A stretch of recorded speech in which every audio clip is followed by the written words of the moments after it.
Hello everyone and welcome back to another episode of True Say with CBJ, and I am your host Cherno. And I am thrilled to have had the privilege of chatting with the incredibly insightful Maudo Jallow. In today's episode, Maudo, an economic development consultant, takes us on a journey through his fascinating role that focuses on advising governments in Africa and the Middle East in the areas of investment, governance, foreign policy, international development, and trade. But that's just the beginning. Maudo also delves deep into the distinction between motivation and discipline. And we also discuss intriguing topics such as China's recent challenges in attracting young workers who aspire to be influencers. As our conversation unfolds, we pivot to geopolitics, where we explore complex issues like the Russia-Ukraine war, potential conflicts between the US and China, and recent coups in West Africa. Maudo provides us with invaluable insight into the intricate dynamics of global politics. So, stay tuned until the end to discover the utopia Maudo envisions. This is a conversation you won't want to miss. Thank you and enjoy. All right, 3, 2, 1, boom. And we are live. Maudo, welcome to the show, man. How are you? Thank you. I'm good. I'm good. How are you? Yeah, I'm good. I'm excited to talk to you. Yeah, definitely. How are you feeling? You told me you were sick the whole week, so what's up? Yeah. I think there's been a flu going around, unfortunately, and a couple of my colleagues, and my wife have been sick. So I think that's why. But I think I'm much better now. Yeah. So you've been home the whole time. You haven't been going to work or anything. I have. So I actually, I don't know if we'll get into that later, but I actually fly to Saudi, almost every week, for work. Yeah. Nice. So, it's been tough, like the flights and everything. I mean, even when I'm not sick, the flights are like annoying because the timing, the hassle of going to the airport, going to the office. So it's not ideal, but when you're sick, it makes it even worse, right? So is it because like you live far from the airport, or? No. I can actually see. So when I look out of my window, I can actually see the airport, but it's like 10 minutes from me. Right? Oh, okay. Yeah. So it's not too bad, but I guess when I get to Saudi, from the airport to the hotel / my office is usually about like 30-40 minutes. Right. Wow. So I mean, it's not ideal, and having to do that every week. Oh yeah. Then it's tiring. Cause I remember like the airport too is a little bit distant from the city in Riyadh, cause I lived there for 7 years. I remember. Yeah. I actually thought about it when I was moving there, that like the only other Gambians I know who have lived there, like you and your family, right? Yeah. It was there were a lot of other Gambian family, but even we didn't even really connect with them. I had a cousin in Jeddah also who lived there. He was working in a bank there, but I didn't really. I think I know Islamic Development Bank, right? Yeah. Adam Jallow, Buya's mom and Uncle Abu Jallow. Yeah. So I have an uncle as well who works there. So my auntie's husband works there. His last name is Bojang. I think Bojang. What's his first name? Musa Bojang. I think there was another Bojang that was working for the embassy. I think something like that. Yeah, maybe someone else. Yeah, I mean, it's a small world, man. But how is Saudi now, man? Like I haven't been in Saudi since 2016. I think. Like, have you been there before? Like since that's the thing. So I was gonna say that's really interesting because like you only know before, I only know after, because I never went to Saudi before like last year. Yeah. So for me, it's like I only know this sort of new Saudi. I don't know the old Saudi. So but I speak to like taxi drivers and stuff like that as much as I can. They don't speak like perfect English, but a lot of them like speak enough English that you can have a conversation. Like that like broken English that Saudi taxi drivers speak here. So and a lot of them like point out like a few things. So one obviously is like the social norms. So Islamic police and things like that, or religious police. They're a lot less. What word should I use? They're not as aggressive, I guess, as they used to be. They're still there, but they're just not, And then now you have a lot more entertainment. So there's a lot more going on. You know, everyone knows about the football stuff. Yeah. But also theme parks. So they built this amazing, I think it's called Riyadh Boulevard City area. And they have like this huge theme park, which usually, you know, because it's hot right now, a lot of people aren't going. But in the winter, it's really nice. I could go on and on. I mean, cinemas, like they're actually showing Barbie in the theater. It's which crazy. I'm sure when you were there, like would have been like, you know, impossible. I've never been to a cinema in Saudi. Like I had a good life there. In like my last years, they were very good because like it was kind of, I had friends who were in the royal family, so we were kind of living like we were not in Saudi, but and that's just from the inside, of course. Like, you know, we had to hide or go to these villas that are like US people living there or British people living there, so you can have access to a lot of things. But overall, it was a lot of religious police. Like, I think my whole life in Saudi, I couldn't wear a short. You know, at some point I had braids, and I remember they stopped me in the mall, tell me that I had to cut it off. Like, Really? yeah. It was that aggressive that time. Yeah. Even though I didn't, I tried to pretend that I was an American, and so they let me go. Yeah, so it was Saudi before was very hard place for a lot of people to live, you know. That's really interesting. I mean, so how aggressive were they? Like they would come up to you and stop you, or?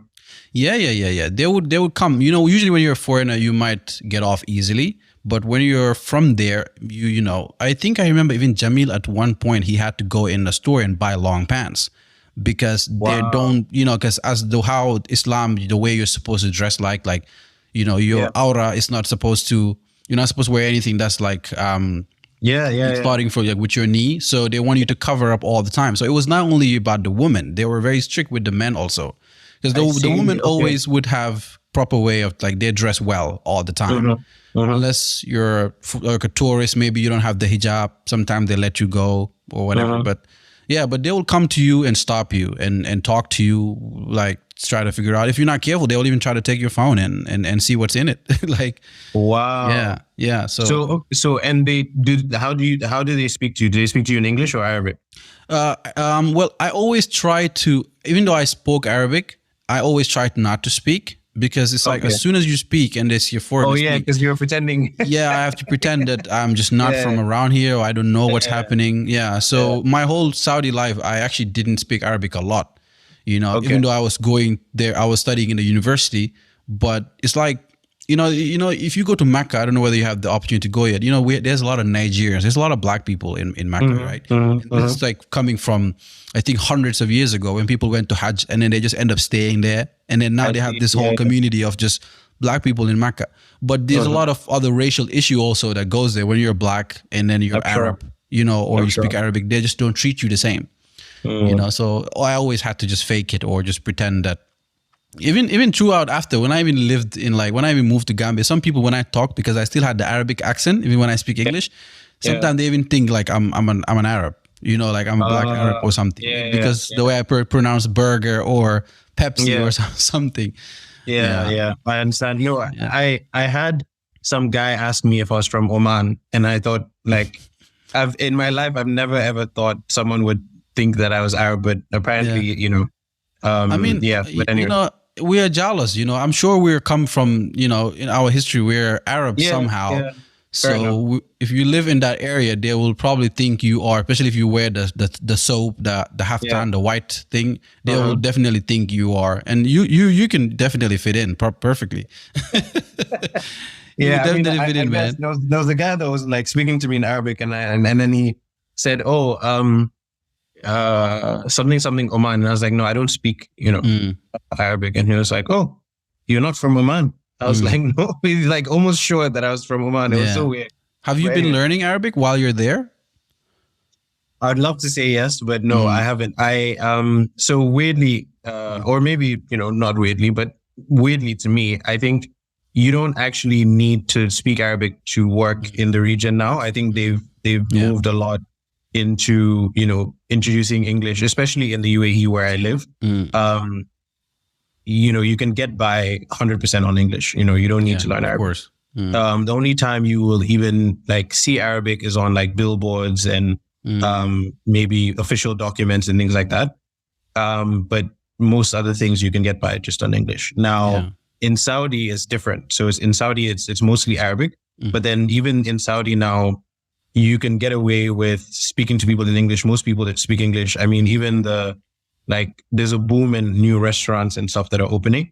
Yeah. And most of the people that work there are like Filipino or, Pakistani or whatever, Indian, and they speak English, right? Yeah, so, exactly. so yeah, I mean, it's not an excuse, but I feel like I haven't had the need to learn it yet. Yeah, And I in my understand. job, even though we work with, we advise government in Saudi, we do it all in English, and then, they speak English, and then we have a translator as well. Yeah, sure. If need be. So yeah. But that's amazing. Yeah, I still understand 100%. I don't speak as good anymore because I don't really speak it with anybody else. Like when I'm here at work, I work with a lot of like different Arabic people from Morocco or Lebanon or whatever. Because I was speaking the Fusha Arabic, like the clear Arabic. So the dialects are a little bit different. So, but overall, like I still understand like 90%, but it's just hard to communicate when. And now that I start speaking Swedish, the Swedish is like taking over now for me. Because Swedish is such a strong language. Even some words in English, I'm starting to forget. Like, I see. Yeah, Swedish is such a strong language. That's good. I mean, if you have like 3 languages plus like Wolof, and you speak Pol? No, unfortunately. I don't either. So like, but that's good. I mean, 4 languages is good. Yeah. But it feels like it's like going away. Like the Arabic is going away because, I lived in Senegal, so I used to speak a little bit of French. So the French is completely gone now. Okay. So sometimes. So I speak French, and like, I'm worried that like, if I start to learn Arabic, like you're saying, well, obviously English isn't going to go because I've been speaking English all my life, but I'm worried that like the French is going to suffer because of that. Yeah, because the Arab and French grammar is a little bit similar in a way. When it comes to the how do you say it, like conjugation? Yeah, exactly. So it's a little bit similar. Yeah, but they're both very beautiful. I think they're very beautiful languages. Like both of them, especially romantically. Also, it's like almost like a language of love. I've heard. I've heard Arabic is very, like, once you understand it, it's very romantic. Yeah. But yeah, man, are you excited for the game today with Tottenham? You gonna watch it?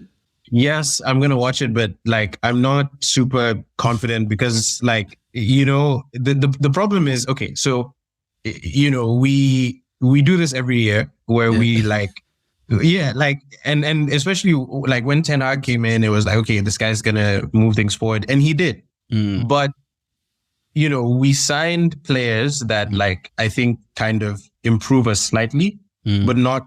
No. I don't think we're like gonna be challenging City, right? No. And then we came out first game of the season at Old Trafford against a team that like lost their manager. They're not very good. And then you come out slow and like not really taking the game. I felt that they weren't really taking the game seriously, and they thought like Wolves were gonna be easy. And then Yeah, actually, the funny thing is because when I was like, I wanted to make sure we're going to do this podcast before the game because I just didn't feel like I had the confidence that we were going to either win. Even if we win, I think we won't even win in a good way, So I was like, let's do this before the game so that we can both, kind of feel like we're in the conversation, But I think our team, man, it's just lack of consistency, man. Like we don't... we could definitely like beat them 4-0 today, and you'll be surprised. Like, okay, where did that come from? Like, what happened to Wolves then? So I don't really get it. I think there's a very deep issue inside the team mentally with the players. I don't understand. Yeah. I think one of the issues is when we sign players, I think we need to constantly think, okay, is this guy really going to improve the team? Because, for example, Højlund is, I'm sure maybe I'm pronouncing it wrong. Maybe like, Højlund. Like he has potential for the future. He might be good, blah, blah, blah. But is he really gonna like take us to the next level? I don't know. I don't think so. So if he was 75 million, like 72 million or whatever, like pounds, if we added a bit of money, we probably could have signed a better player, is what I feel. Maybe they weren't available. I don't know. But I don't know if I would have signed Højlund. I hope I'm wrong, but because we need a striker. I mean, like anybody can see we need a striker. And, when Rashford plays like as a striker, he's not very good. Nah. So he's much better coming off the left. Martial is done and dusted. He's, who else? We played Sancho in as striker. Sancho isn't really that confident in front of goal. So at this point, I don't know, Yeah. I think we're just not attracting very good players also because of just the whole, like since the Ronaldo interview came out with the whole stadium and the facilities, I think like City and these other clubs are just doing better with improving the club, like the football club. Yeah. I think United has just been a business thing. Like look, right now we still cannot do that. We still can't like do the what's it called, to sell it to Kuwait or to that other Qatar, guy. I don't know. Yeah. So I think it's just a lot of issues from the top, and it's kind of strange because from outside, I'm like, how is that affecting the players? But it seemed like maybe it somehow it's affecting them in a way.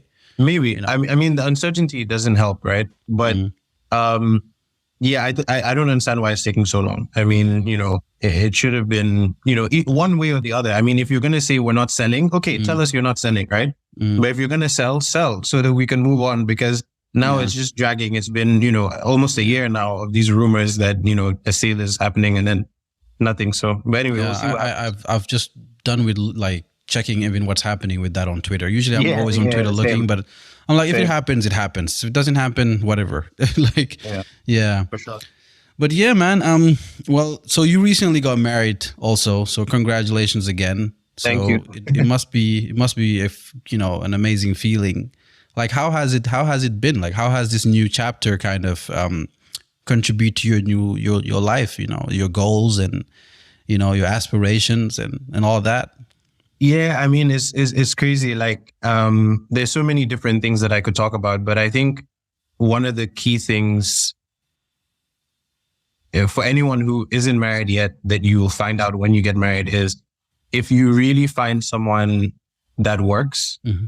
It completely changes how you view a lot of things, right? Mm-hmm. So there's a way in which that person becomes so like they fill so many gaps in your life, some that you knew were there and some that you didn't even know were there, right? Mm-hmm. So one of the main things that I read about and I hear about now is most people, especially our age, are actually quite lonely and quite detached from the rest of the world, but we don't realize it because we're all in this, we're just going ahead with things we don't really know. And then when you have someone who's actually like a cool person that you get along with and you hang out with, you realize that there were so many moments in your life where having that person would have been really cool, but you didn't have that person back then, and now you do, right?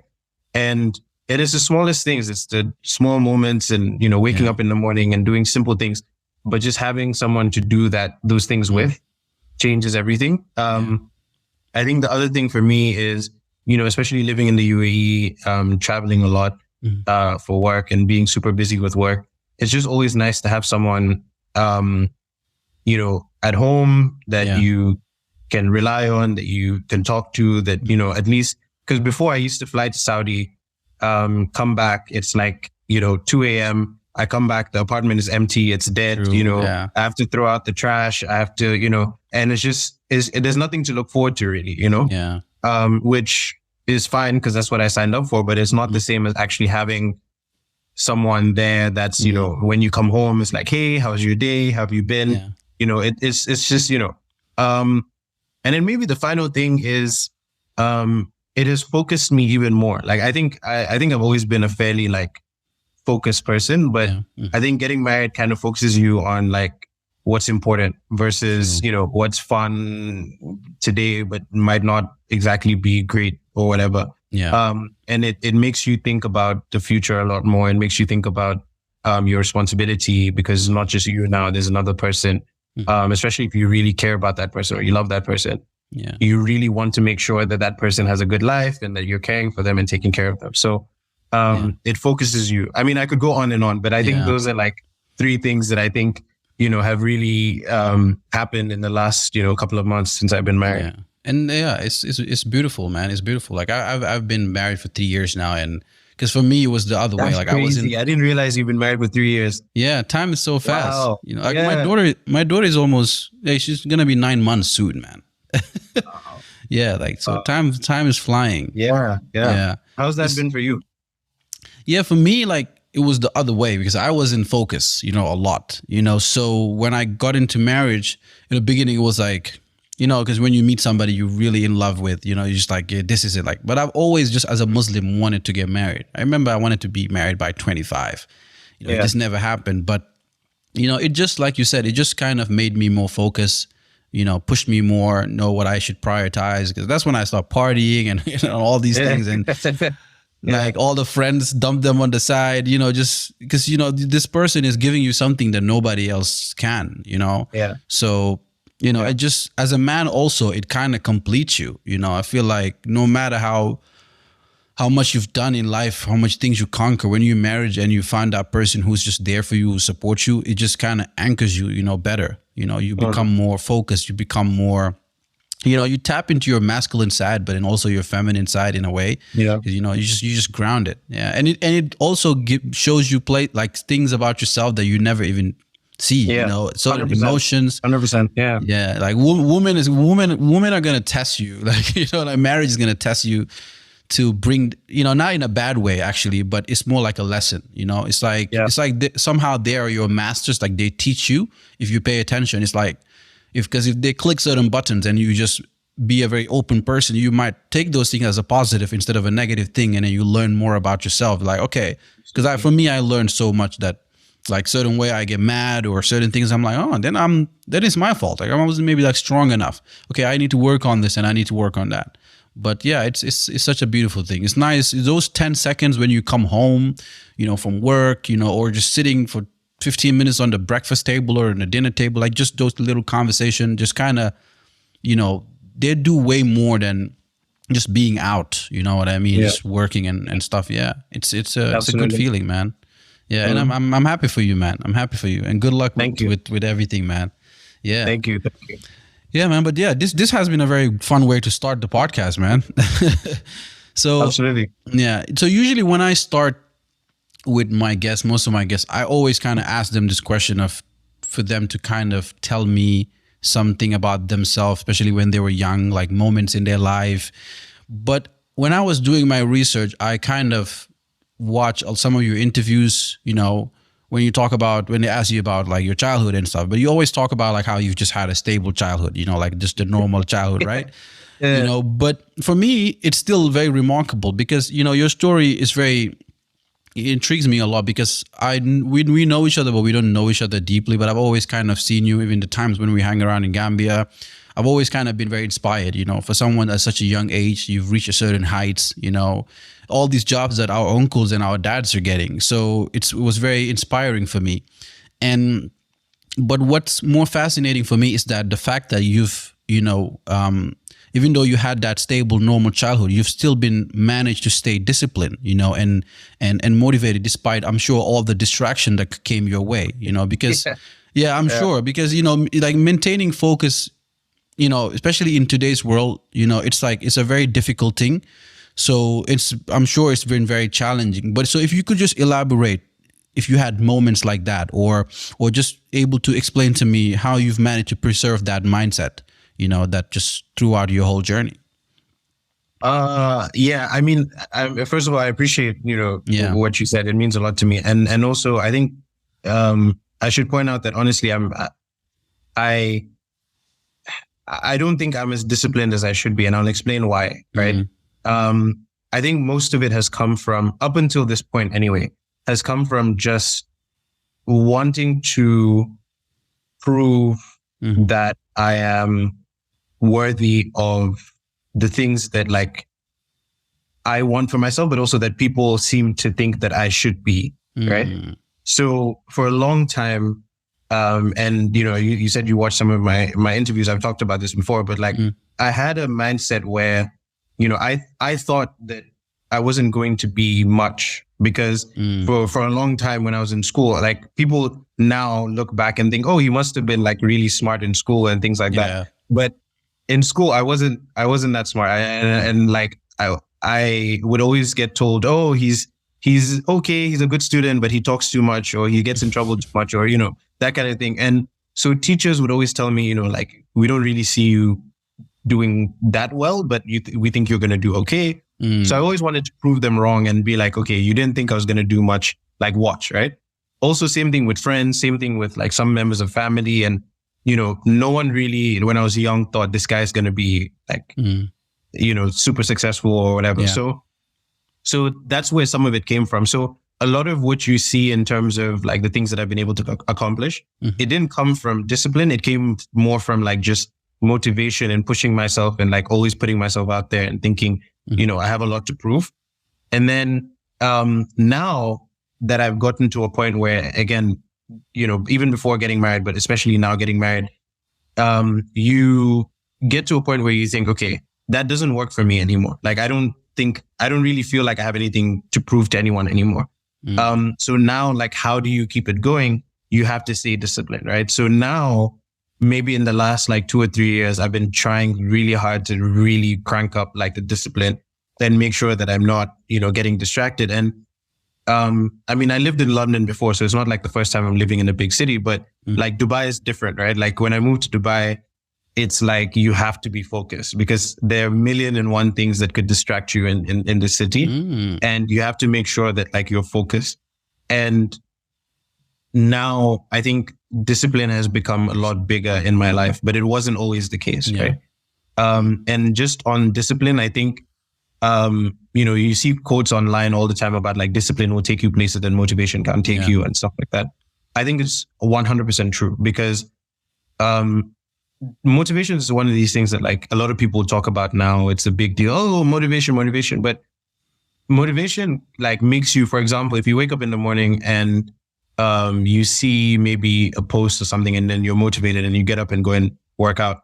That's just on that one day. Like motivation, you can't bottle motivation up and like take it with you, right? It doesn't last. But discipline is knowing that, okay, I said I'm going to work out 3 days this week or 4 days this week. And you do it, whether you're motivated or not, whether you feel good or not, whether the gym is nice or, there's girls in the gym and you want to, whatever it is, you do it anyway. I think that's the difference between like motivation and discipline. And I'm trying to move from motivation to like just getting stuff done, regardless of what the situation is. And that's not as easy as like, people may think. Yeah. So when did you realize that you just wanted to stop like dealing with like having to prove things to people? Like when did you started to get to that point? That's a good question. I don't really know. I don't think it was a moment. I think it just slowly started going away. More and more felt like, okay, I don't really like, what am I trying to prove? What's the point? And also I think I realized that it's very toxic, because you're driving yourself with a negative emotion, right? Yeah. Which is sort of being upset or being, feeling disenfranchised and not feeling like people value you, and feeling undervalued and things like that are not very positive emotions, right? So I think there was a realization that I would much rather build whatever success that I have in life on things like family, wanting to provide for my family and having that as my, reason to be disciplined and focused. I think is a lot more positive than, so I don't know exactly when it happened, but I think it happened as it was a gradual process over the last maybe 2 to 3 years, I think. Yeah. Because it's like sometimes I just look at people that actually manage to do that and I really envy them in a way because I still deal with those things. I feel like if I block it out, sometimes I feel like, am I being cold? That I'm not like listening to people. Even doing this podcast, people always comes and tell you what you should do, how you should do it. So I'm always sometimes constantly having that negative thing. And I'm very aware of it. Like when I'm even talking to my wife, like sometimes she tries to push me like, don't listen to people. And I'm like, it's so hard not to listen. Yeah. Because like it feels like almost that you want, especially like the ones that are so closest to you, to just kind of accept what you're doing, in a way. But it's like a process. It's like you just have to just close your mind and just ask yourself, like, what are you doing it for? Yeah. But Yeah, I think, but it sometimes just has a lot to do with just starting from childhood. Also, just kind of not having that acceptance, or like everything you do has to be perfect. So you think that going, through life, everything you have to do, if you don't get the validation, like it's not good enough. You know what I mean? Exactly. So yeah, I get you. I totally get you, man. But so your job is, you say, is an economic development consultant, right? So for me, that seems like a very complex thing, right? So if you could just kind of, in your own words, like just in the most simplest terms, like to an ordinary citizen like me, how would you describe what you actually do? So yeah, I think you know a lot more about development, just because at the beginning of the conversation we talked about knowing people who've worked in different development banks and things like that. So we've been in and around it, and so you have more of an idea than you might think. I think to be honest, it's fairly simple. It's economic development focuses on a few things: social, economic, sort of dimensions, right? But to put it simply, is taking people from one level of development to a higher level, and you do that by things like increasing what we call like the human development index thing. So it's around health, education, improving life expectancy, for example, is seen as one clear way. Jobs, opportunities, to earn income. So like higher incomes is usually, higher incomes actually is one of the most reliable, I think, ways of judging a country's level of development, right? So we have this thing called income per capita. So it's looking at, what is the average amount of money that a citizen in that country earns in a year, right? So that usually tells you how prosperous. Sometimes you have some anomalies, like Equatorial Guinea, for example, has like a really, really high income per capita, but it's deceiving because actually, most of the people that live in the country are poor, but, a few people at the very top have a lot of wealth, right? From oil and things like that. So, it's usually quite a reliable way. So you're looking at basically helping people increase their ability to earn, higher income and also get better healthcare, better education, and it becomes like a cycle. So, with more income, maybe you can invest more in education and health. And then with that, you earn higher incomes because your education is better and you're healthier and you're able to do more. And it becomes a cycle, right? When you go into some more sort of complex parts of it, is like you look at things like productivity, right? So it's like, how much can you do per hour? Like, how productive are the workers in that economy, right? Yeah. So again, you try and take them from this level and say, okay, like, it sucks to say it, but if you take Gambia, for example, where, we all know that workers in Gambia, on average are not as productive as they should be. Let's put it that way, right? People don't work super hard in Gambia, right? And then you compare it to a place like China, where you have people that are, producing amazing output. Yeah, I'm sorry, I don't mean to cut you. Can you just hold 1 second? I'm sorry, just hold 1 second, okay? Okay, we're back. This is the most interesting thing. So usually when I do the podcast, sometimes my wife goes away. She goes to the neighbor because of the baby and everything. And I forgot that we ordered HelloFresh. I don't know whether you know HelloFresh. So HelloFresh just showed up to my door. No worries. This is the first time. I'm sorry about that, man. No worries. We have. I do a similar thing. Like I always order my groceries and stuff, and they can come at awkward times sometimes. That's interesting. Yeah, but I'm definitely not going to edit it out. I'm probably going to leave it in the podcast. It's interesting. So you were saying about Gambia. Yeah, so we have, we don't have the highest productivity, right? So that impacts like our ability to actually develop as a nation economically. So those are some of the more complex things that you would advise on. So as a consultant, I advise governments on how they can move up that ladder and become a more developed nation, basically. And, I think one of the most misunderstood terms is development. So a lot of people think about development and they think, like I've heard someone say something along the lines of like, we have more, shopping malls now, the country is more developed. That's not actually how development works, right?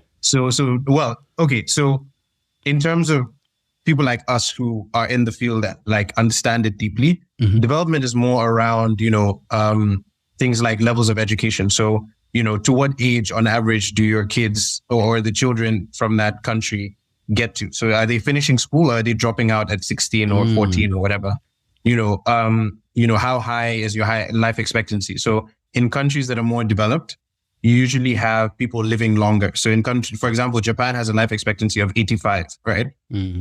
Which is crazy. Like people on average in Japan live until they're 85 on average. So most people will live, till 85 or beyond that, right? And then you have, countries that are poorer who have maybe life expectancy rates of like 60 or even in some cases 50 something, 50, right?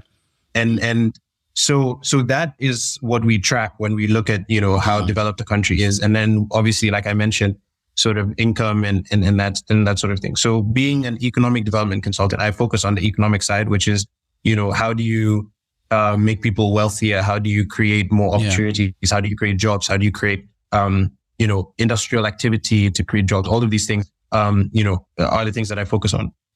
So in my view, it's like a country like Dubai, or not just a country, but the Middle East, because you're working there now and it seems like very developed.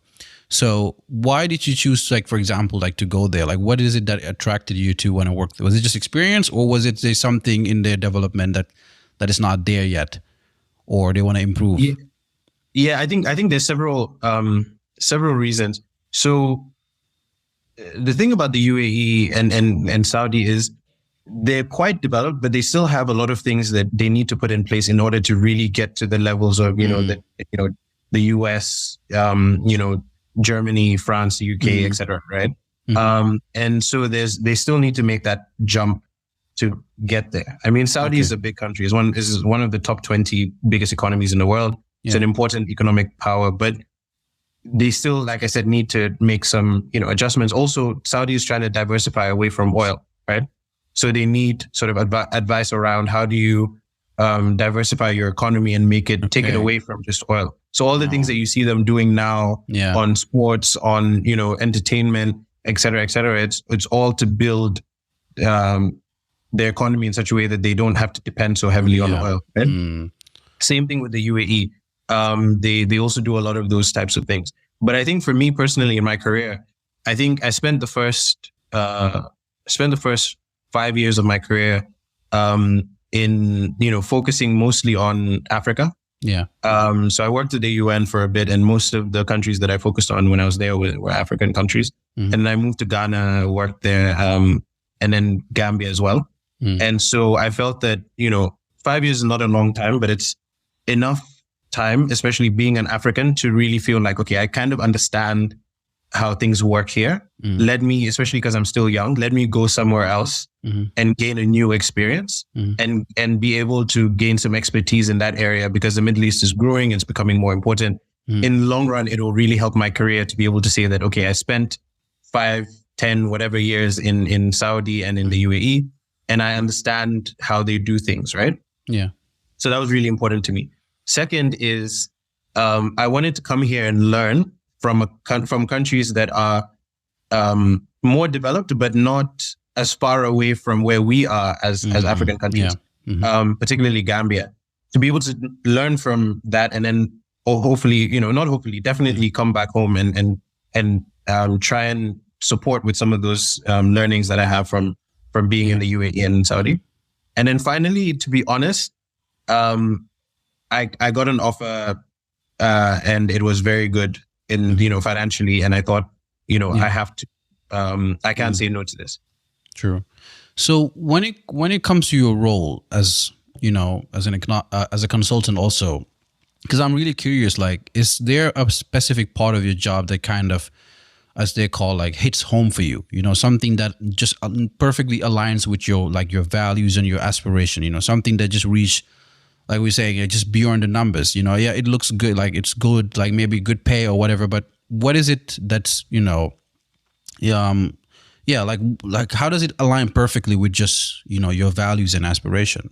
Yeah, that's a great question. So it's very clear in my mind because, actually when I was in uni, my undergrad, I was convinced that I wanted to go into business, right? So I studied business for my undergrad, and,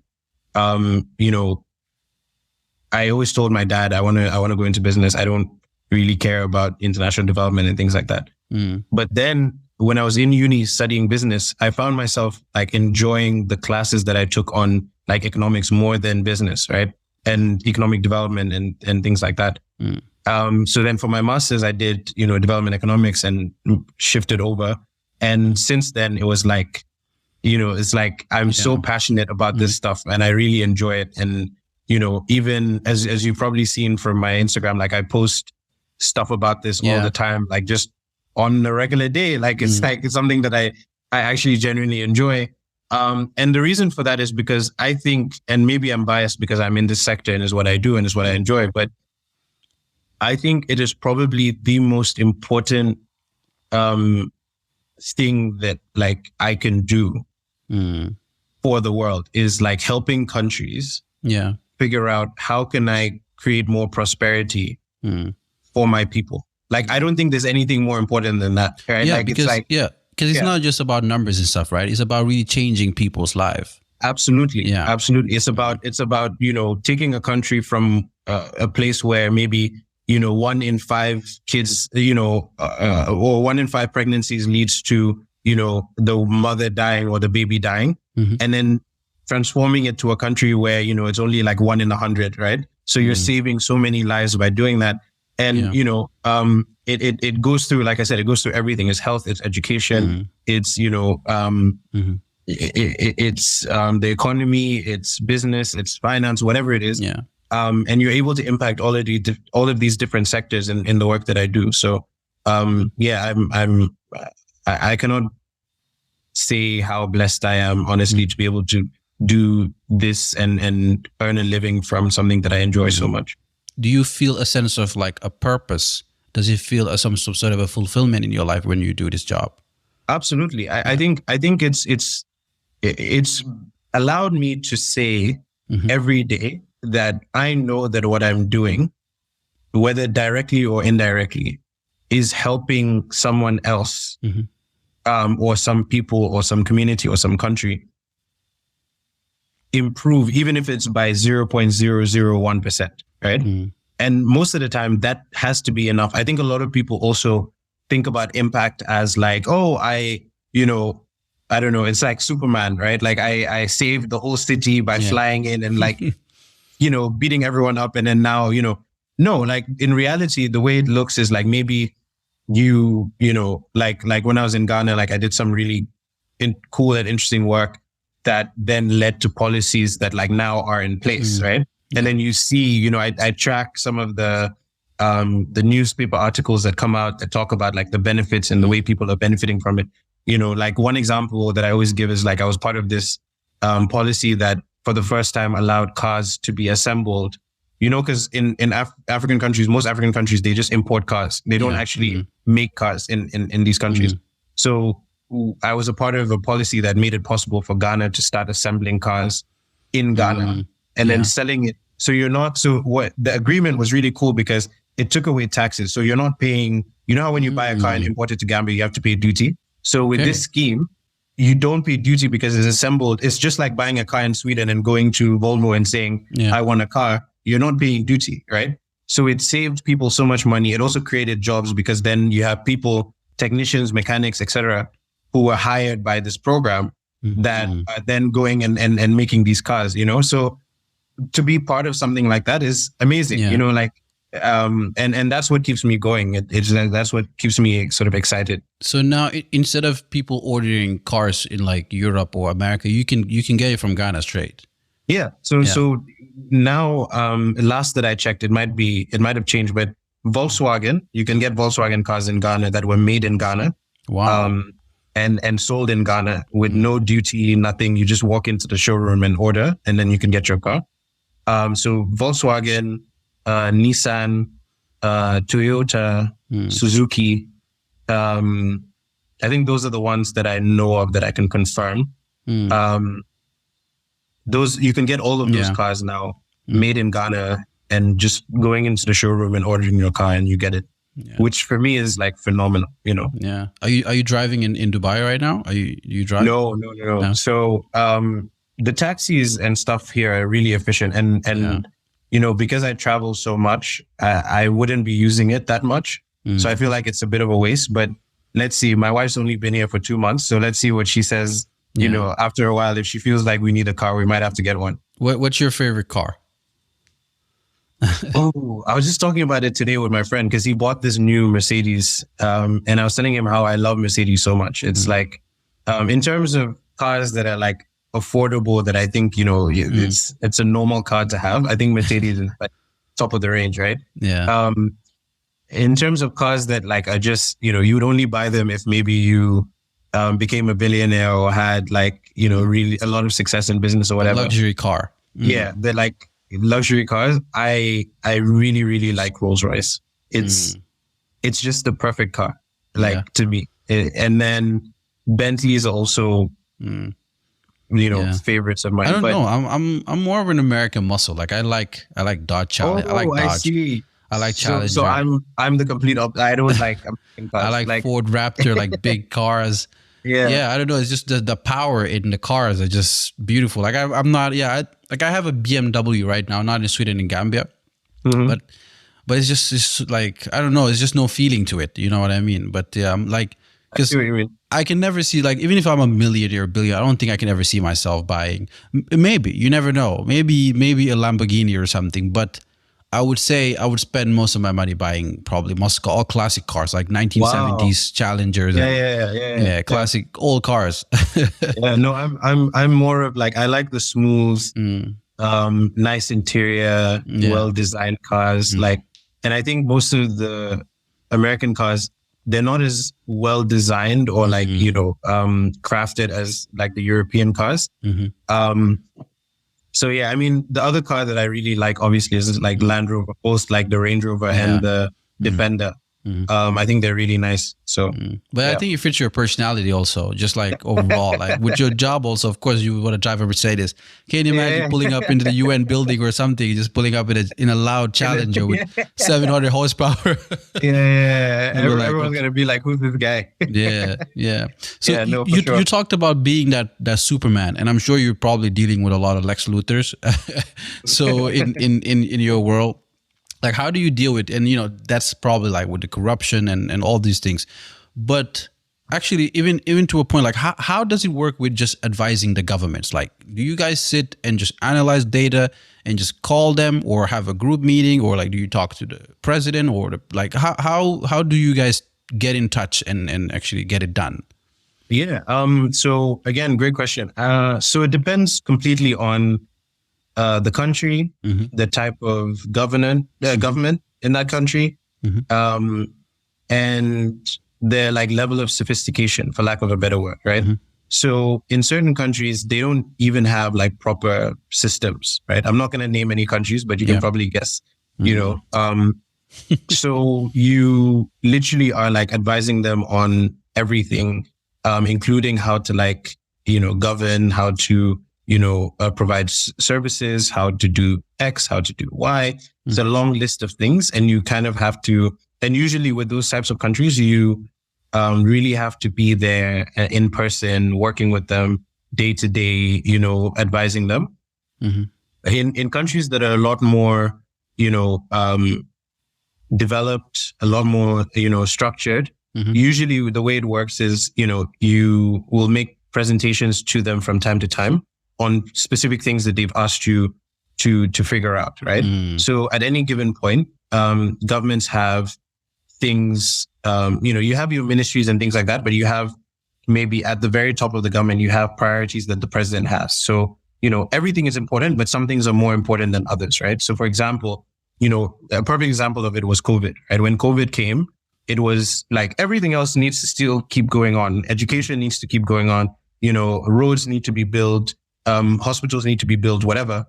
But the most important thing at that point was COVID, because it was literally killing people. And as a government, that is your number one responsibility, is to keep your people alive, right?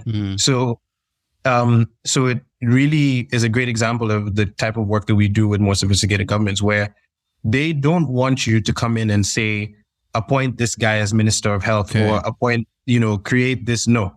What they want to understand is we have this crisis that is being faced by all the countries around the world. Mm-hmm. Can you analyze the data that exists on what countries are doing, how they're doing it, what vaccines to use, stuff like that, and then present it to me in a way that I can actually do something about it and provide recommendations and advice on how we can go forward with this, right? So one of the coolest things I think I've done in my career, just to give you an example of what I'm talking about, is, when COVID hit, I was in Ghana, and at the very beginning, the government was still trying to figure out, like, what are we actually going to do about this? Like any other government, every government was like wondering what they're going to do. So my boss at the time, pitched the idea to, I think it was the vice president of Ghana or the vice president's team, and said, look, we have experts who can help with this, and we have like guys on the ground who can really help with this. So long story short, they told us to come and work with them at the presidency on like figuring it out, right? So on a daily basis, we would have presentations and briefings that we would prepare that would then be taken into the cabinet and then discussed, right? And then from those briefings, they would make decisions on what they were going to do next, right? So that's, and now that I'm in Saudi, that's more of the kind of thing that I'm doing where, Saudi already has its Vision 2030. It knows what it wants to do with its, country. They're clear on it. They just want to know, okay, so now that we know what we want to do at the high level, how do we do it at the every day or every month or, the level where we can move the needle slowly to get to that like top level. So that's, I don't know if that like, paints the picture really well.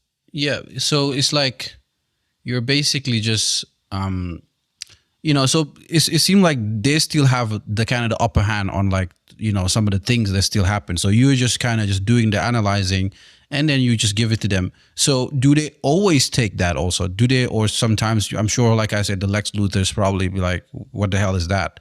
Yeah, for sure. So one of the, I follow this account on Instagram that's like called Consulting Humor. And like, they always talk about some of the things that you face as a consultant.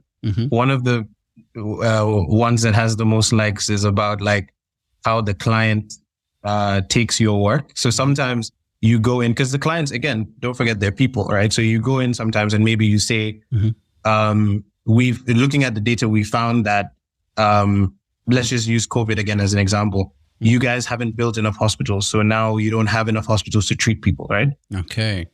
You provided that data. And it's true, it's facts, but then it also means that the deputy minister or whoever that was in charge of building hospitals is now giving you the side eye, like, bro, like you're making me look bad. You know what I mean? Yeah. So then that means that anytime you need to work with him going forward, he might not be available and he might not be nice to you because you made him look bad in front of his boss, right? Okay. And then also sometimes, as a consultant, you might be like, hey, you have too many people in this department. You need to fire people because you've hired too many people. Now you're paying too much in salaries and it's like you're bleeding, right? Again, it's not popular, right? So you might have some haters. You might have some people that are going to be like, these guys don't know what they're talking about. We're here, we're doing good work and they're trying to, mess this up for us.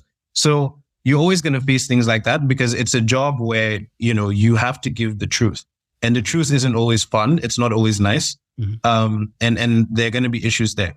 Also, you have an issue that might be more familiar for people who are listening to this, where you say something really simple, maybe that like, we think that Saudi Arabia isn't in a position to do something, right?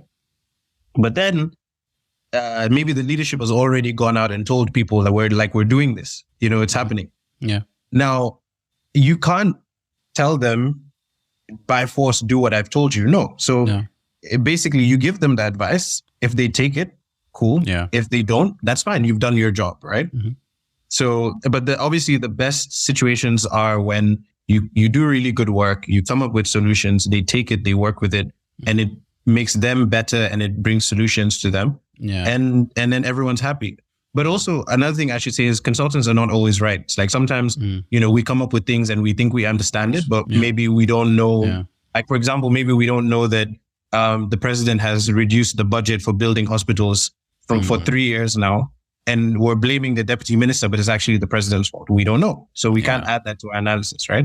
Yeah. So yeah, it's an interesting job, man. It's a lot of like dealing with egos and because I feel like there's just so many people, especially like in the world that we're living now, even maybe not even now, even before that, some people just have the desire to actually just be not even want to like they want to see the world burn.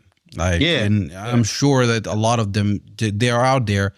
And like right now, like this world seems like we're heading into the end, to the end of the world right now. But I want to get to that part actually later.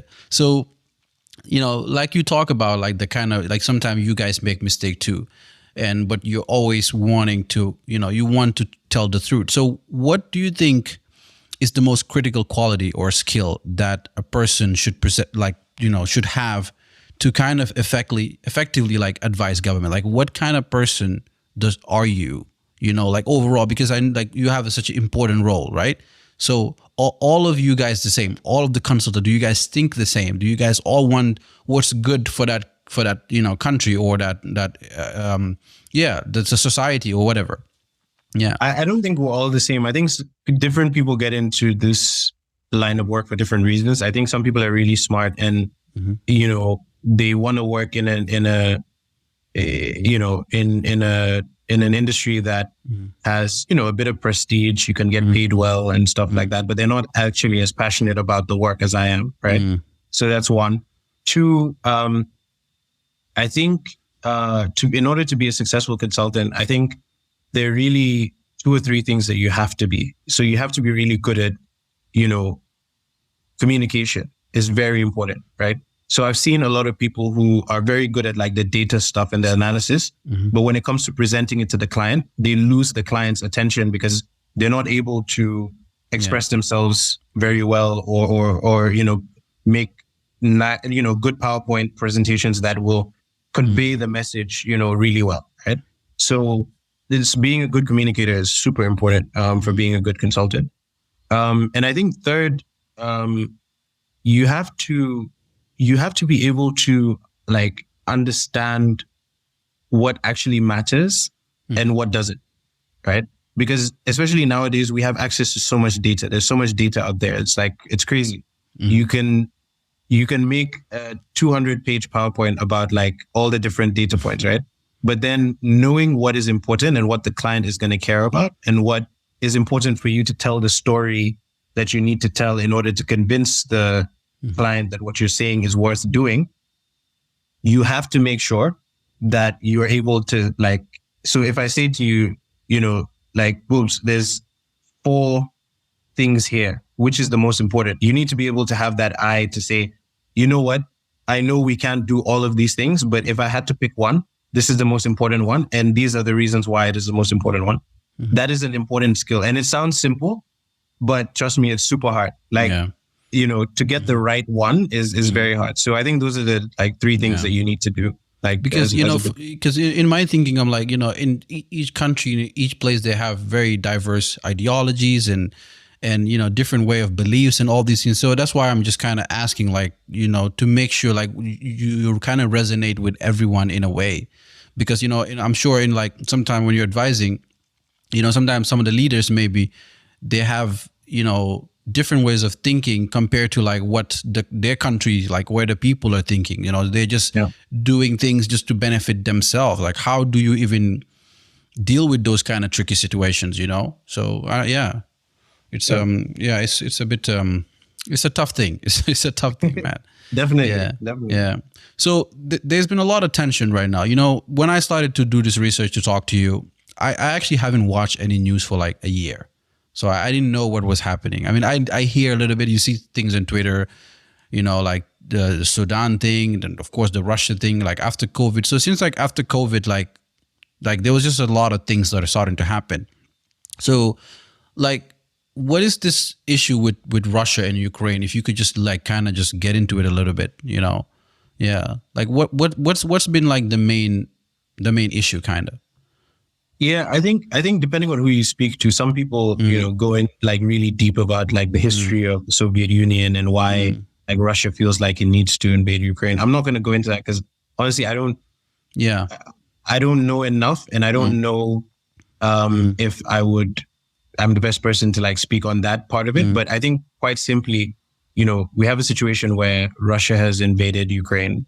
I think they thought it was going to be easier to take over Ukraine than it actually turned out to be. And now you have, I think the last estimate that I saw was, about $50 billion has been, invested in crazy, Ukraine, man, by the West. So when I say the West, I mean like the US, Germany, the UK, to provide them with the ammunition they need to fight back. So you have a situation where Ukraine on their own, I think, would never have been able to, withstand Russia's army, right? It's just a mismatch, right? But because of all the money that the Ukrainian government has gotten, and also the direct arms shipments, they've gotten from Western countries, they've been able to hold their own. But now there's basically a stalemate where, Russia has, I think it's about 20% of Ukraine is still in Russian hands. And Russia has managed to sort of dig themselves in to protect that 20%. So now, before they wanted to invade the whole country, now they've sort of pulled back and said, okay, if we can't take over the whole country, at least we're going to take this land, right? Now, the problem is Ukraine is like, we can't accept that. You basically just come in. It's basically like Senegal coming into Gambia, taking over, maybe like Combo and Serekunda, and saying, okay, this is now ours, right? There's no, I don't know many Gambians that would be like, okay, I guess that's reasonable. No, like they're going to be like, no, we want our land back. So that's what's prolonging the war, in the sense that, Ukraine is like, no, we want all of our land back, including Crimea, which was taken over in 2014.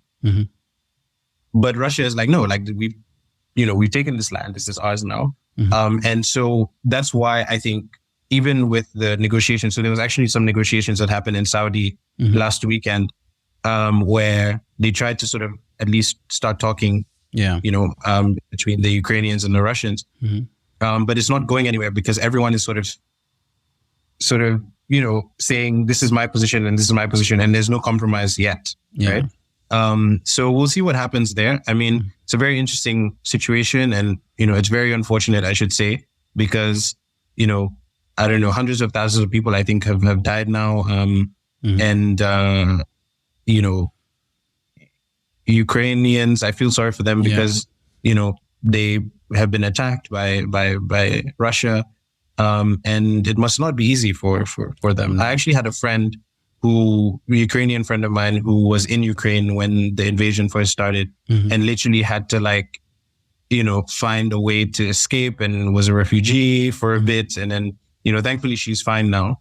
But she was telling me how crazy it was. She had to hide in like an underground bunker, and stuff like that. And it was really bad. So, like I said, I feel for the Ukrainians. Yeah, it's just sad, because it feels like none of them can just sit in a room and have a very decent conversation and actually like agree with what's going on with the world. It just seems like a bunch of kids just, it's just like it's like a chess game to them or something, on just what goes around and what doesn't. It's like everything is just for their own benefit. I feel like if they were really like have the empathy to think about like that this is impacting real human lives, like I feel like the politicians, they just don't care, And so for you, like, how do you see it like affecting the economy, like especially when it comes to the food? Because I know I never really pay attention to those things, but when I realized when the war started, I mean, I lost a job. I remember when I just moved to Stockholm, I got hired from this town I was working, and I came and I worked for like 3 days, and they were like, oh yeah, you got to go, because like we're losing everything. Yeah. So I'm like, oh, I didn't know that these things could really affect you, because I didn't really understand how it really works at work. When if you get hit by sanctions, it could not only affect that country, it can just affect a lot of other countries. So how is it affecting like things like globally, like with the sanction and all these things? It's crazy. I mean, like you said, most people don't realize how these things impact one another. But, I'll give you a really simple example. So last year I was working for a company called BCG, and BCG had a huge Moscow office, and, they were serving clients there. Obviously, with the war happening, BCG is an American company. So they were like, we're closing our Moscow office because we don't want to support this anymore. So a lot of people lost their jobs. A lot of people from that office, that didn't, lose their jobs were transferred to other offices to work as consultants in those places. So, literally you had thousands of people just moving to another country to take up the same role, but in a different, country, different part of the world. Some of them didn't speak English very well, or Arabic. Yeah. So coming to the UAE was very difficult. Some of them even moved to Saudi, so you can imagine Russian consultants with their lifestyle and stuff like that, trying to integrate into Saudi. Wow. So it was very tough and a lot of people didn't realize how, crazy it was going to be. It's had an impact on food. So Ukraine is one of the biggest exporters of grains. So, that are very important for food security around the world. So countries like Egypt, Ethiopia, Italy, China actually was importing, I think 24% of the grains that were coming from Ukraine were going to China. So a lot of these countries, again, just collateral damage, right? Like they're not even involved, but they're impacted, right? Which is why it's so important, I feel, to understand what's going on in some of these places, because it comes back to bite us in some way. So yeah, I mean, I could go on and on about the different ways in which, the war has impacted people, but these are just some of the ways, and it's really terrible. I see you also online, in your threads I've been reading sometimes, you've been talking about in China also that some of the factories are having issues like attracting the young workers, because I guess everybody wants to be an Instagram influencer nowadays. Like how is that going to impact things globally also if everybody wants to just pick up a phone? That's honestly, I don't know the answer to that question. I wish I did, because it's one of the biggest questions that we need to answer right now, because the issue is, it's quite simple. It's the fact that China's economic power came from, they basically still are the manufacturing base of the whole world. China, like if you look at every single country, their biggest import, partner. So the country that they import most from, usually is China, because China makes everything, cars, furniture, batteries, whatever, anything, rugs, rice, anything you want to import, China makes it, right? So, but that was because they had a whole generation of people who were pulled out of poverty and didn't really mind working in a factory their whole life, because it's better than what they had before, which was being on a farm or being, wherever. And, True. But now China has gone from it's crazy. People don't realize how crazy this China thing is. China went from a country, let's say, and this is not accurate, I'm just throwing countries out there. Yeah. From Nigeria's level of development, right? To close to the US's level of development in 30 years. It's crazy, right? And they've built so much wealth and economic power, and that is all in one generation. That's all in one lifespan. So those people who would have been replacing the older people that are dying and leaving the workforce and things like that, those young people are no, I grew up chilling at home, being on the internet, playing video games, having a pretty good life. Why am I going to spend, 10 hours, 12 hours a day in a hot factory with very bad benefits and, low pay, I don't want to do that. I'd much rather be a TikTok influencer or something like that. Now, I have a huge problem. I actually have a huge problem with that, because I think that we're creating a world where everyone wants to be one thing, which is bad, because the world can't work like that. We can't all be influencers, because if we are all influencers, who's going to make the cars? Who's going to make the furniture? Who's going to make the other stuff that we need, grow the food, right?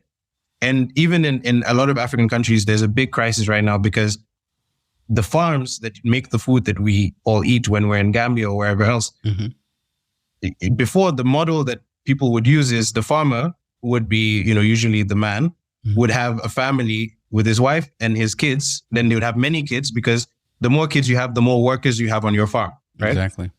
Right. Now, those farmers are dying. They're getting older and they're dying, or they're retiring, and their kids are all in the cities because they don't want to farm, right? So now who's going to grow the food? Yeah. So I don't know. Again, I don't know the answer. I have some ideas, but I haven't formulated them well enough in my mind to throw them out there. But I think this is a very big problem. And it's not only going to be in China. China is the biggest one because they literally are such a power and a manufacturing base for the world. But I think in every country, you're going to start seeing a problem where it's going to be harder and harder to attract younger people in an age of social media into jobs that are less desirable, right? Because they can't tweet about being at a factory, or, you know, it's not going to be fun to like Instagram or Snapchat that you're at a factory, you know? Yeah. But yeah, it just seems like the end of the world, man. Like, it seemed like when I watched that movie, Interstellar, you know, like at the end of the day, we're going to get to that point where we have to realize that we just either going to look for another planet, or we just need farmers, you know. And then in the show, you saw like they were all trying to grow food and all these things, because they were like, we need more farmers. Like, we don't need more of these things. And food is like the most important thing, you know, one of the most important thing that we should be focusing on. And, you know, I don't want to get into the part where the like governments are investing in space and all these things. And I don't know, you know, that's another thing also. It's like, where are they focusing their money on things that are very important? Shouldn't they focus in on the youth, for example, help them develop themselves instead of just focusing around? Because I worked in a factory too, and it's a tough thing. Like, when I just moved here, because I didn't finish my education. So when I came here, it was like, okay, I have to work in a factory, right? But it's such a depressing thing, and it's a very stressful thing. You know, you're like a robot and you're constantly moving, you know, it seems like you don't have any purpose in life, you know? Even though I don't want to be an influencer, but I want to somehow influence people to do other things in the world, like what I'm trying to do with podcasting right now, so people can learn, you know. But, you know, I don't know, something else. But, you know, yeah, everybody just cannot be an Instagrammer. You know what I mean? Yeah, exactly. You know, it's, but it seems like that's where we're just ending. Anybody you talk to is about personal branding, how I can work on my Instagram, get this going and get this going. And, you know, it is. And even in Sweden here, we have a lot of factories here, right? And, you know, people, even I sometimes tell people like, don't you want to do something else in your life? So it's me like trying to tell them to get out of the factory and not actually work. But, you know, because when they finish high school here, all they want to do is find a regular job, and which is a factory job, and it pays good, you know? So you have that simple life, and then you get stuck into your comfort zone.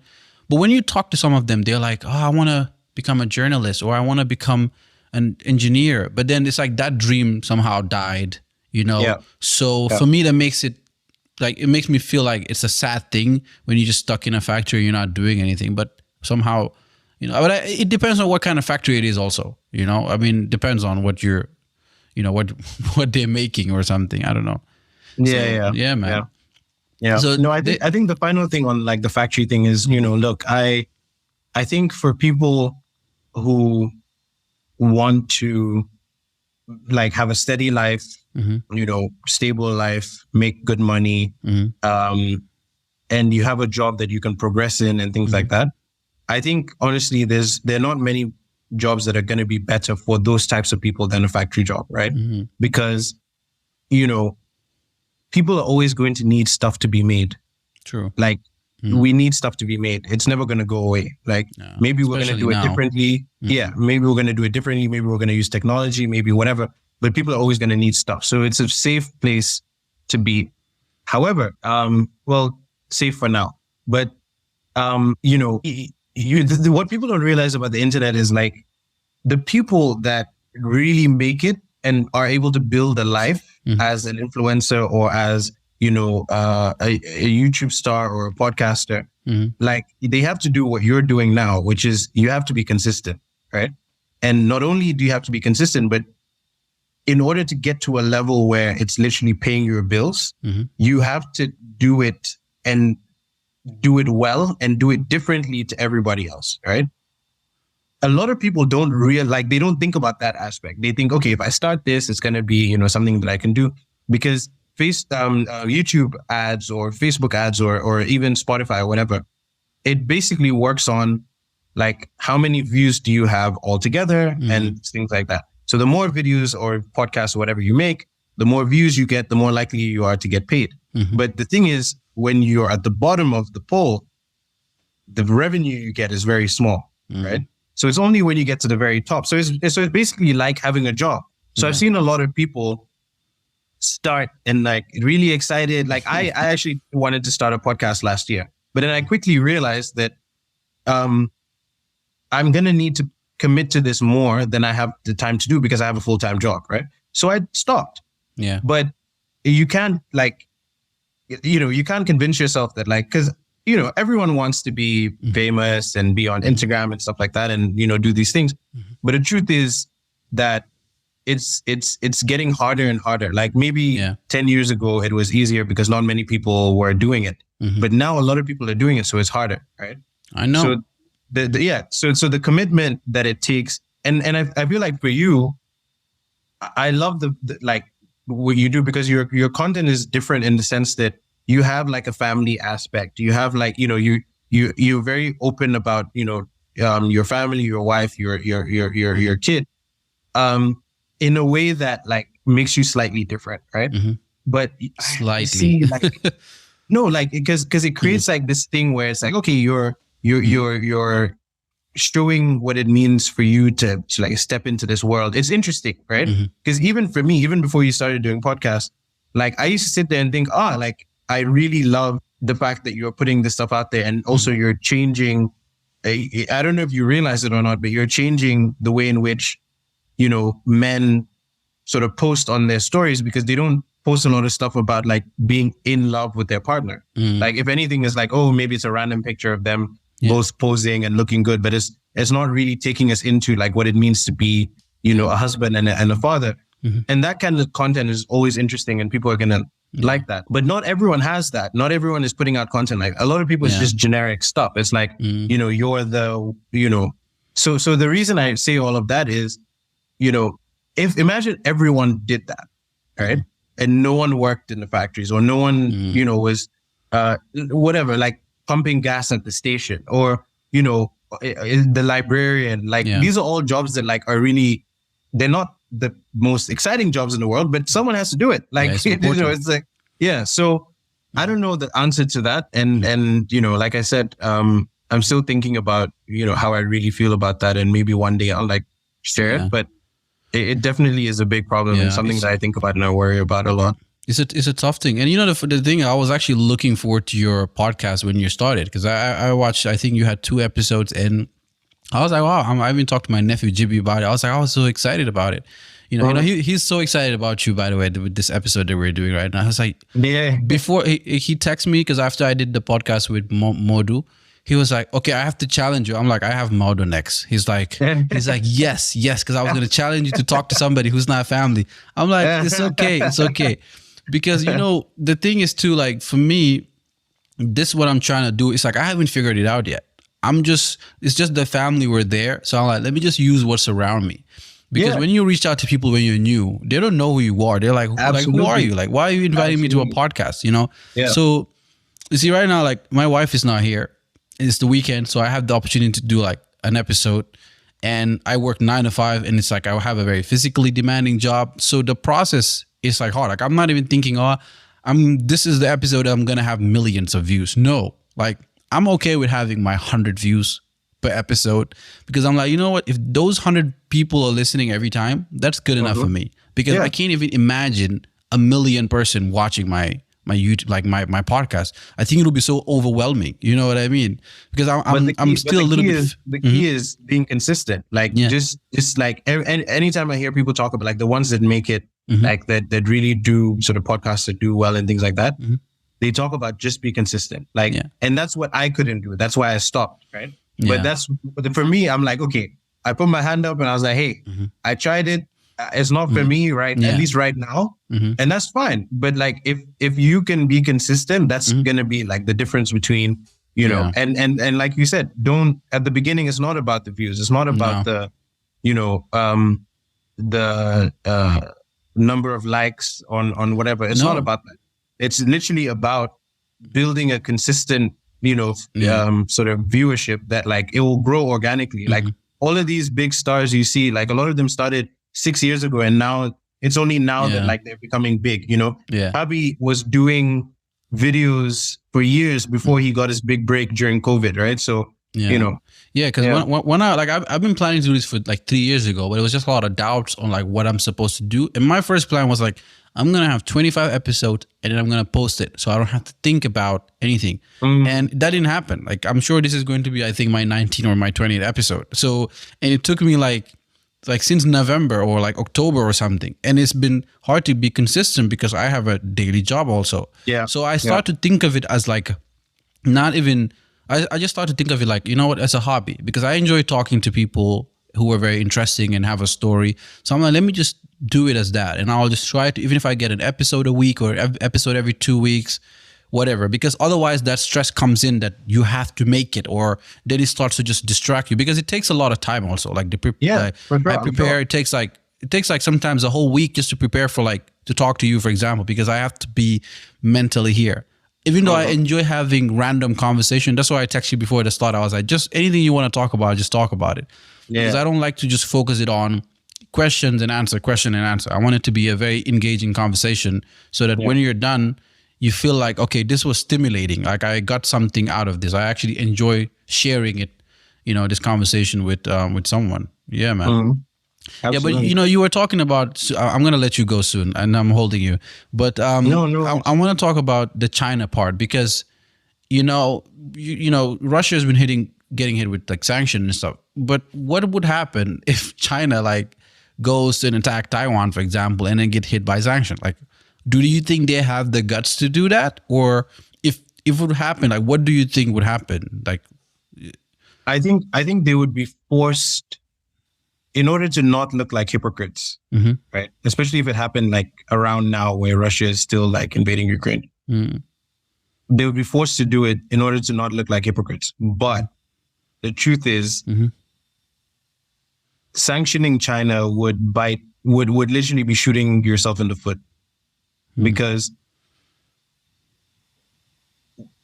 like China's, so the US's biggest import partner is China. The US gets most of its stuff from China, right? And the US companies make hundreds of billions of dollars in China every year. So if you sanction China, like they could do it to Russia because the exposure to Russia was not that big, right? But the US relies on China for key things, like and that's why now you've seen, I don't know if you heard about this, like Biden had this CHIPS Act, which they're trying to make more semiconductor chips that they use for everything, like technology, phones, whatever. So they're trying to make it in the US more, because up until now, they've been relying on China and like Taiwan for chips. What are those chips used for? So they're these microchips, like semiconductor chips, that it's used from everything. It's used for everything from like computers to, even electronic vehicles and things like that. Okay. And it's super important right now in the world, in manufacturing. And that's just one example where the US is now saying, I want to make more of these in the US. So that like, if there's a world where we have to sanction China or we have to stop trading with China, we don't have to rely on them as much anymore, right? But right now, maybe in the future that's going to be the case, but right now it would be shooting themselves in the foot. And I think even if they did it, they would be doing it out of like pride and trying to not look like a hypocrite, instead of like actually something that they want to do. They don't want to do that. No.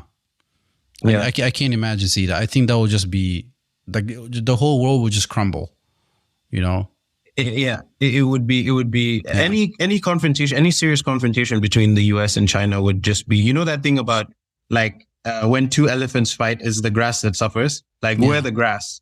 Like, and these two elephants would be fighting, and it would affect all of us. So, I mean, I hope we don't have to get there, but it just seems like that. It just seems like that, and I don't want to be here when it happens in this Western world. I want to get back to Africa.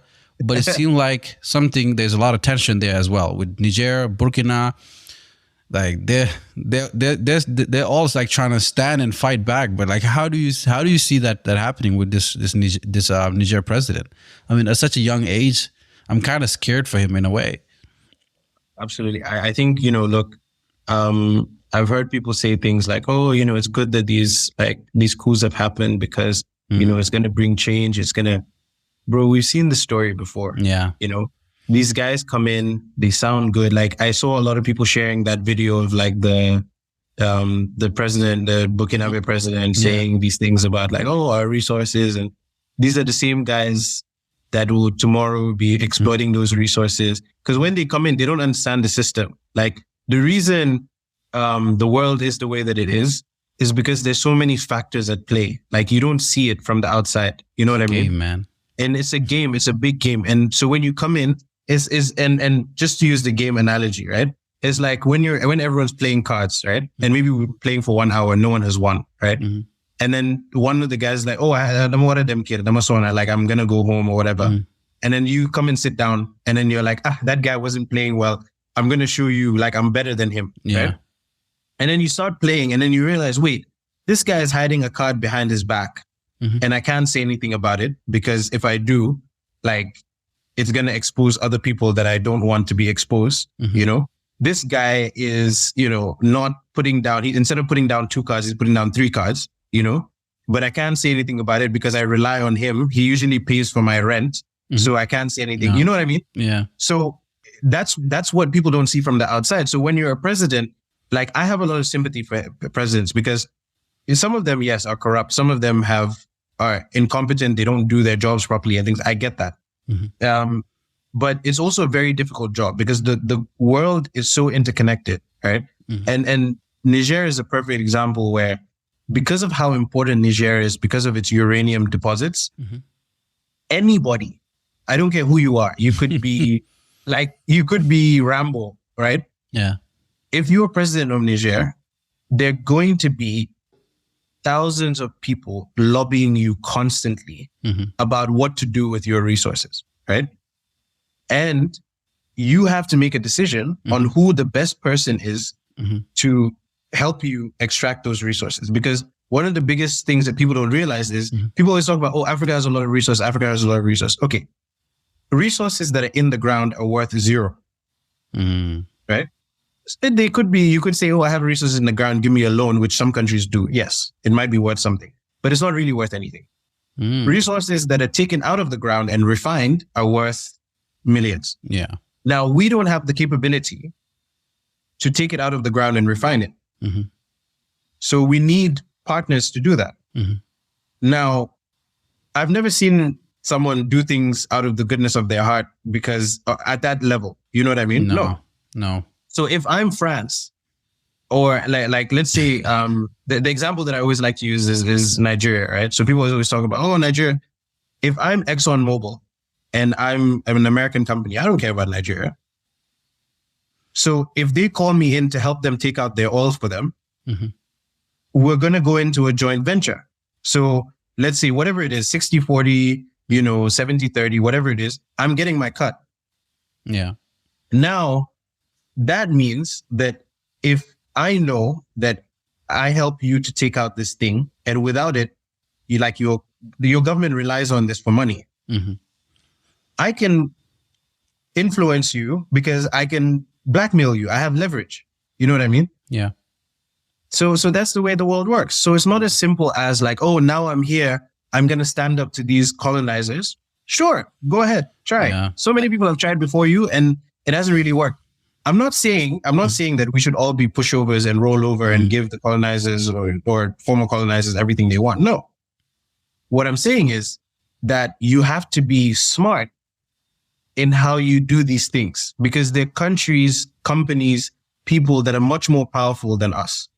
So we have to be careful.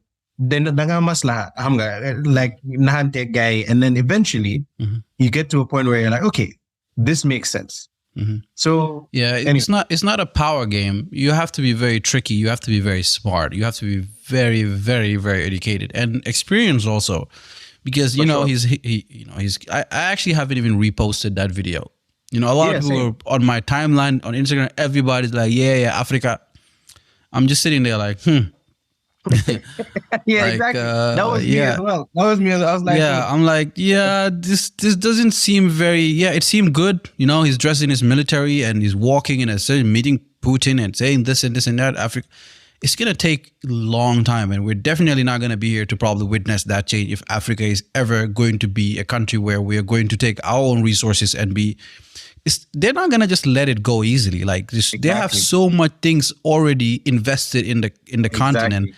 They're not just going to let it go. You know, it's either we are going to suffer, the citizens also, we are going to suffer.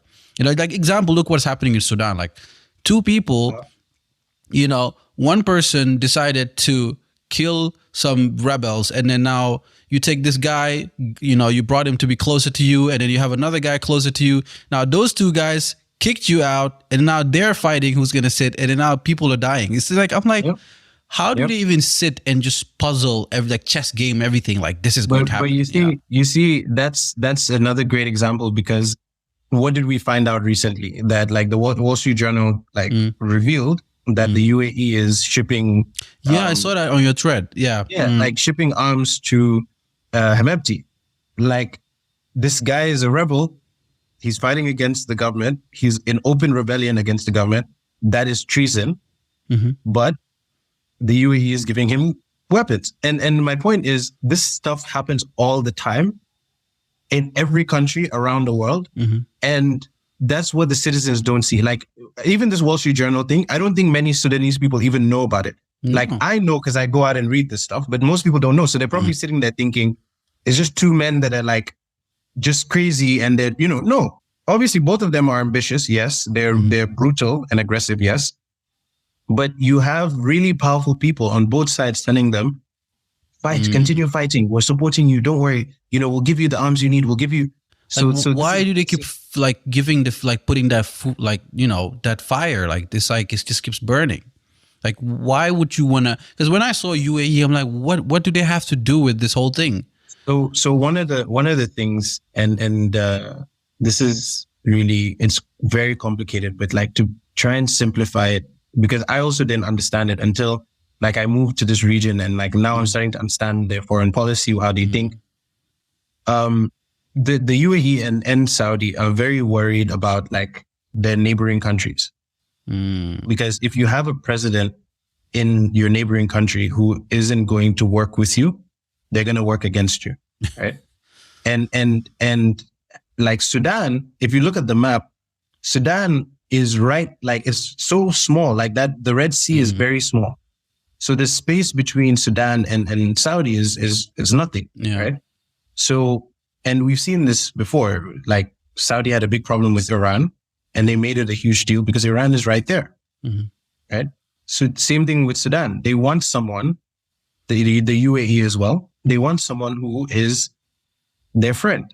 So if they see an opportunity, they're going to take it. So the US does this all the time. You know, when they supported Gaddafi, then they removed him. You know, they supported Saddam Hussein, then they removed him. Like in foreign policy, usually it's all about interest. It's not about, oh, this is my friend, you know, we go back, way back. No. If today me and you are working on the same thing and we agree, we work together. If tomorrow I see that you're working with my enemy, I might fund some people to come and remove you. True. And I'm not saying that it's justified, but that's how the world works. Yeah, exactly. Unfortunately, that's how the world works. Yeah, from the beginning of time, it's just the way it is. Yeah, it's just the way it is from the time of Adam to Shaitan, and that's just how. That's how the whole story started, right? Like Shaitan didn't agree with God's making Adam because he didn't feel like Adam would be better than him. So that's how the whole ignorance thing started, and no justice in there. And it seems like that's kind of the influence that evil that exists in the world and in people. You know, there's still good in people, but you know, the evil is there also. And man. But my final question, man, you know, if you were today to become a world leader, I don't know if you want to ever be, what does that, I wouldn't say perfect, but like a utopia, what would it look like to you? I think about this a lot. I think, man, the most important thing is, and it sounds simple, but it really comes down to, I want everyone to be able to live a life of dignity and prosperity. Just as simple as that, because everything else comes from that, right? The reason you see a lot of people getting involved in, you know, some people like it, but most people getting involved in illegal activity, you know, getting involved in all these things that we don't like in our society is because they don't have prosperity. So they go out and look for it, right? And the reason a lot of people don't respect some other people is because they lack dignity, right? So it's hard to look at somebody who showers, you know, whose kids are showering outside naked, and you're driving past them and you're seeing them naked every day, to look at them and think, like, respect them, but unfortunately it's because they don't have dignity, right? That lack of dignity makes you look down upon them, you know, in that way. So for me, if we're able to give people dignity and prosperity, I think the world would be a much better place. Now, how we do that, for me, some people might see it differently, but for me is economic advancement, right? Helping everybody be able to make or earn or invest in such a way that they have economic, you know, advancements, economic prosperity, economic development, whatever you want to call it. I think that's, if I was a world leader, that's what I would be focusing on. Well, I wish you all the best, man. I hope we get there one day, inshallah. Inshallah. Yeah, Maudo, this was a very, very good conversation. I really enjoyed this, man. Yeah, no, I enjoyed every moment, man. It was an interesting conversation, and I like the fact that you got into some of the stuff that I like to be a nerd about, you know, like the economics and foreign policy. Yeah, thanks for this. Yeah, definitely. Hopefully we'll do another one, you know, more. Hopefully if the world hasn't burned yet. Yeah, and inshallah. Yeah, man. Thank you, bro. Thank you, definitely. Thank you for coming, man. And good luck with the game today. Anytime, man. Take care. All right, man. Bye, everyone.